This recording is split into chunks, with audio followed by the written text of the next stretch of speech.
किसी ने बड़ी अच्छी बात कही है कि मंजिल मिलेगी भटक कर ही सही। मंजिल मिलेगी भटक कर ही सही, गुमराह तो वो हैं जो घर से निकले ही नहीं। तो चलिए आज की क्लास में हम लोग सीखेंगे संधारित्र क्या है और कैसे बनाया जाता है, और फिर इसके बाद सीखेंगे संधारित्र के बीच में कोई परावैद्युत पदार्थ रख देते हैं तो वैद्युत क्षेत्र की तीव्रता और उसकी धारिता में क्या परिवर्तन होता है। तो चलिए सबसे पहले समझते हैं संधारित्र। तो भाई संधारित्र वह युक्ति होती है, संधारित्र वह युक्ति होती है जिससे चालक के आकार को बिना परिवर्तित किए उसकी धारिता को बढ़ाया जा सकता है। धारिता क्या है भाई? आवेश को धारण करने की क्षमता। मतलब कोई चालक जितना आवेश धारण कर सकता है, ग्रहण कर सकता है, वही उसकी धारिता होती है। जितना आवेश वो ग्रहण कर सकता है वही उसकी धारिता होती है। अब ज़्यादा आवेश ग्रहण करवाना है तो भाई आकार बढ़वाना पड़ेगा, लेकिन संधारित्र वो युक्ति है जिसमें आकार को भी नहीं परिवर्तित करना पड़ेगा और धारिता भी बढ़ जाएगी। क्लियर है? संधारित्र समझ में आया? तो चलिए लिख करके हम समझा दे रहे हैं संधारित्र क्या है। यहाँ पे हम लिखेंगे संधारित्र वह युक्ति है। ठीक है, क्या लिखेंगे? संधारित्र वह युक्ति है। संधारित्र वह युक्ति है जिसके द्वारा, आप लिखेंगे जिसके द्वारा, देखिए हमने समझा दिया क्या है। अब जब लिख रहे हैं तो साथ में आप भी बोलते जाइए। ठीक है, संधारित्र वह युक्ति है जिसके द्वारा चालक के आकार को बिना परिवर्तित किए, चालक के आकार को बिना परिवर्तित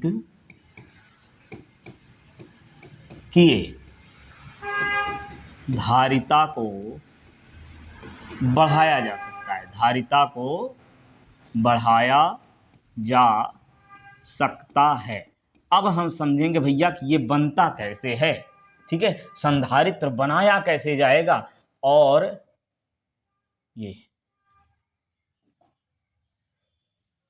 कैसे बनाया जाएगा और ये युक्ति कैसे बनेगी कि चालक के आकार को परिवर्तित भी ना करना पड़े और धारिता बढ़ जाए। ठीक है, चलिए धारिता बढ़ने का मतलब ज़्यादा आवेश एकत्रित हो सके। ठीक है, तो इसके लिए क्या करना पड़ता है भाई? धातु की दो प्लेटें लेते हैं। क्या करते हैं?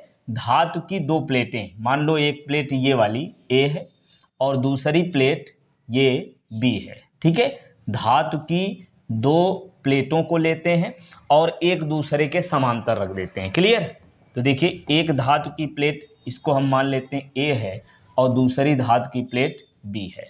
दोनों को एक दूसरे के समांतर रख देंगे और एक प्लेट को, किसी भी एक प्लेट को क्या करेंगे? पृथ्वी से जोड़ देंगे।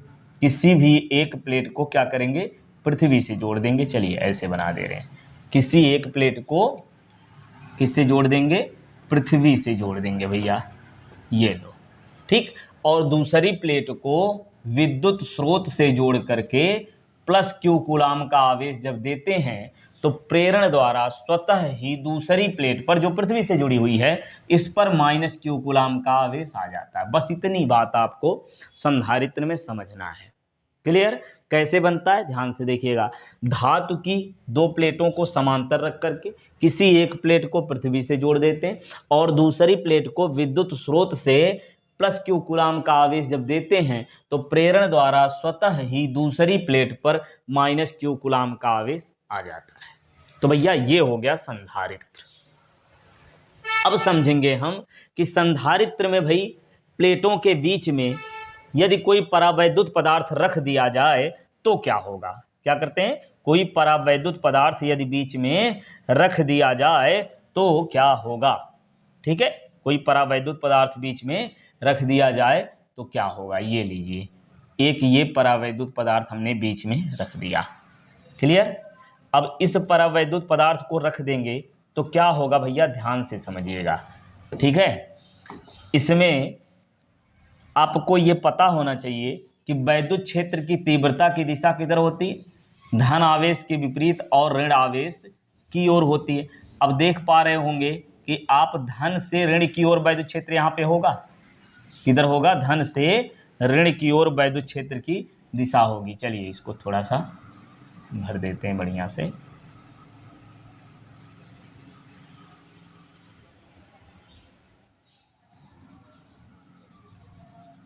ये लीजिए परावैद्युत पदार्थ आपका ये हो गया। अब प्लेटों के बीच जो वैद्युत क्षेत्र है उसकी दिशा किधर है, आप देख पा रहे होंगे। किधर है, किधर है भैया?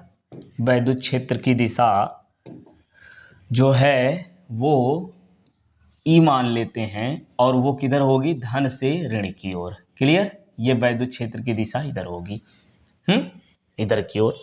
अब जब परावैद्युत पदार्थ रखते हैं ना, तो परावैद्युत पदार्थ के कारण ये इसमें जो भाग धन प्लेट की ओर होता है उसमें ऋण आवेश आ जाता है। जो भाग धन प्लेट की ओर होता है उसमें ऋण आवेश आ जाता है, और जो भाग ऋण प्लेट की ओर होता है उस पर धन आवेश आ जाता है। इसमें तो कोई डाउट नहीं होना चाहिए। जब परावैद्युत पदार्थ रख देते हैं ना, तो जो भाग धन प्लेट की ओर होता है उस पर ऋण आवेश, और जो ऋण प्लेट की ओर होता है उस पर धन आवेश आ जाता है। तो अब भैया इस परावैद्युत पदार्थ के कारण भी कुछ वैद्युत क्षेत्र होगा। फिर से सुनिए, ये धन आवेश है, ये ऋण आवेश है, इसके कारण वैद्युत क्षेत्र उत्पन्न हुआ। जो इस संधारित्र के कारण जो वैद्युत क्षेत्र है वो ए से बी की ओर है ना। चलिए इसको E1 मान लेते हैं। E1 की दिशा किधर है, ए से बी की ओर है। क्यों? क्योंकि धन से ऋण की ओर होती है, धन से ऋण की ओर वैद्युत क्षेत्र E1 है। ठीक, लेकिन जब परावैद्युत पदार्थ रखेंगे तो इधर ऋण आवेश इधर धन आवेश आने के कारण इस परावैद्युत पदार्थ में भी वैद्युत क्षेत्र उत्पन्न होगा ना। और इस वैद्युत क्षेत्र की दिशा किधर होगी बाबू, आप बताएं? इस धन से ऋण की ओर, मतलब बी प्लेट से ए प्लेट की ओर, मतलब उल्टा। जो E1 था उसके विपरीत दिशा में E2 उत्पन्न हुआ, और ये E2 कब उत्पन्न हुआ, जब बीच में परावैद्युत पदार्थ हम रख देते हैं तब। क्लियर? चलिए, तो परावैद्युत पदार्थ रखने पर हो क्या रहा है, ध्यान दीजिएगा। परावैद्युत पदार्थ रखने पर क्या हो रहा है, परावैद्युत पदार्थ रखने पर ध्यान दीजिएगा, परावैद्युत पदार्थ रखने पर क्या हो रहा है। आप बताएं? वैद्युत क्षेत्र की तीव्रता, वैद्युत क्षेत्र की तीव्रता E का मान क्या होता है, E का मान कम हो रहा है ना, विपरीत होने के कारण E का मान कम हो रहा है। क्लियर? E का मान जब कम होगा तो चूंकि आप जानते हो, क्या जानते हो, V बराबर E इंटू डी होता है। यदि आपने पिछला वीडियो ना देखा हो तो जरूर देख लीजिएगा, छोटे छोटे पार्ट में हमने डिटेल में अच्छे से समझाया है। V बराबर E इंटू डी और Q बराबर C इंटू वी, ये फार्मूले अभी तक हमने सीखा, और साथ ही साथ ऊर्जा के लिए भी सीखा है। उसका यहाँ काम नहीं है, जितने का काम है उतना लिख दे रहे हैं। अब देखिए ध्यान से, परावैद्युत पदार्थ के कारण विपरीत दिशा में वैद्युत क्षेत्र उत्पन्न होता है, जिसके कारण परिणामी वैद्युत क्षेत्र का मान कम हो जाता है। तो जब E का मान कम हो जाएगा तो आप यहाँ से देख सकते हैं V का मान भी कम हो जाएगा। E के मान कम होने पर V का मान भी कम हो जाता है। चलो, ये E का मान कम होने के कारण क्या होता है, V का मान क्या होता है, कम हो जाता है। तो भैया अब जब V का मान कम हो जाएगा तो यहाँ C देखिए, तो यहाँ से आप लिख सकते हो C बराबर Q अपान V। अब बताओ, V का मान यदि बढ़ जाए, क्या हो रहा है, कम हो रहा है, तो V का मान यदि कम हो जाएगा तो C का मान बढ़ जाएगा ना, या उल्टा भी हो सकता है। V का मान जब बढ़ जाएगा तो C का मान कम हो जाएगा, उल्टा होगा भाई। है भाई, ऊपर नीचे है, व्युत्क्रमानुपाती है, तो वही काम। तो V का मान कम होने पर C का मान बढ़ जाता है। ठीक है, तो इस प्रकार से आप यहाँ पे लिख सकते हो कि परावैद्युत पदार्थ रखने पर क्या हो रहा है, संधारित्र की धारिता, ठीक है, C यानी धारिता, ठीक, क्या हो जाता है, धारिता का मान बढ़ जाता है। तो भैया इसमें कोई डाउट तो नहीं आना चाहिए। इस पर आधारित ऑब्जेक्टिव प्रश्न यदि आ जाए तो हमको जो है पूरा भरोसा है कि आप अच्छे से आंसर लिख पाएंगे। तो ये बात आप अच्छे से याद रखिएगा। ठीक है, तो ये हो गया भाई हमारा संधारित्र। और संधारित्र क्या है, फिर इसके बाद हमने सीखा कि प्लेटों के बीच परावैद्युत पदार्थ रखने पर धारिता में क्या फ़र्क पड़ता है। ठीक है, तो चलिए पढ़ते रहिए, स्वस्थ रहिए, मस्त रहिए, मिलते हैं फिर नेक्स्ट वीडियो में। Bye bye.